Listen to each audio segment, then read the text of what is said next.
That tough. I was reading some stuff, by the way, speaking of Lions, and Linderbaum is like going to be one of the center for Baltimore. Yeah, that is potentially a free agent. That he is there's a chance he's going to be the most coveted free agent center of all time. Yes. There are many teams that need a center, and he's the top of the group, and he's going to set them. It's crazy. He's going to set the market for centers, which has to happen at some point, right? And it's interior alignment, right? Because I don't think they differentiate between centers and guard. Do they not differentiate throughout the whole offensive line? No, they said, look, it's now or never. You got to let us know because we got to start playing for free agency and draft. If you're not playing, would Ragnow at that time, he probably would have said I'm done then, right?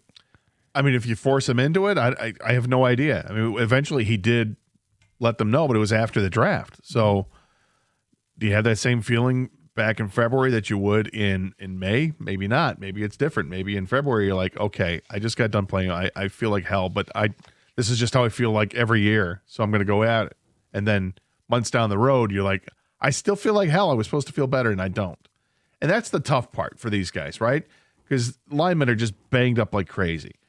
And it in some respects, I'm going to guess that it takes longer to determine for your body to heal up and to determine if you can go through the rigors of another season.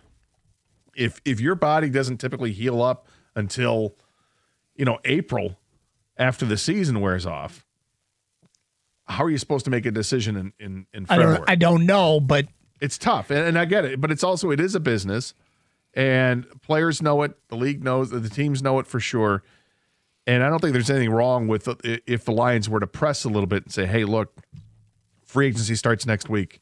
Can we know? Are you getting a feeling about this one way or the other?" Right, they have every right. We would, and of course, you say we would love to have you back. We know there's a lot of football. Even the way Burkett worded it was interesting. He says, "Look, he's 32 years old, but Taylor Decker has a lot of good football left." I thought that was too. I didn't, because I have concerns about where Taylor Decker, if he stays, what's he going to be?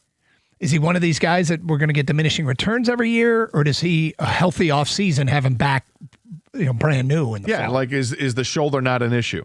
Yep. Like, the shoulder feels great. I've had no issues with it. In fact, it's getting better and better every day, and I have more range of motion now than I did before. I'm good to go. Or is it going to be something you have to manage each and every week? He's going to be on the injury report each and every week, and there'll be games that he's going to miss. And even if when he's playing, he's better than the other options they have. There's no doubt about that. But they have to know what he's going to do. And I don't know what the date is, if it makes more sense if the decision comes before the draft or if it comes after June, or when you make your cuts. How different it is if a player retires. How does that change things up? But what we do know is if he's not on the roster, there is a cap savings. So the number one thing is figure out the center position. Number two is figure out what Taylor Decker's going to do. And number three, shake it to the max. And here's what he wrote about Maxx Crosby, the elite edge rusher who says he will never play again for the Las Vegas Raiders. Crosby is reportedly furious about the Raiders' decision to place him on injured reserve in December and may seek a trade this spring. Team, and then he writes, wrong one here. Then he writes, even if Crosby hits the market, it seems unlikely that the Lions would be able to get him, but unlikely isn't out of the question. Oh boy, Dave, what are you doing? So here's the thing about this is we've talked about it because when his name comes up, when any player's name comes up, we think, okay, how does it impact us? Crosby to the Detroit Lions would take a lot of maneuvering under the cap and with the roster to make it even possible. That's two things. And you'd have to give up compensation to the Raiders. That's the other part, yeah. It's more likely to impact us if he gets traded to a team in the NFC. Yes. That's a more likely way it's going to impact. I'm sort of glad Dave wrote it, but because we talk about it, and it's sort of validation that it is a legitimate topic, because when we brought this up, when he first said it 2 weeks ago, it was met with hostility from Lions fans. Why are you even doing this? And we have to explain, okay, we're doing it because it's a big name and his name's out there. Neither of us think it's going to happen. Dave says unlikely isn't out of the question. So what do you do with this? I think as always, you have to explore the option and see if it makes sense, first of all. And if you're going to prioritize things on this roster, this is why you need to know about Taylor Decker. Because if Taylor Decker decides to retire, it frees up perhaps $11 million. And now you're getting on the plus side of, okay, now we have actually money we can spend. We're going to have to find other ways to do it, restructure contracts or whatever, just to get free agents in. If Graham Glasgow, if you move on from Graham Glasgow as well, it's going to save you even more. But it also, you start looking at holes you're creating.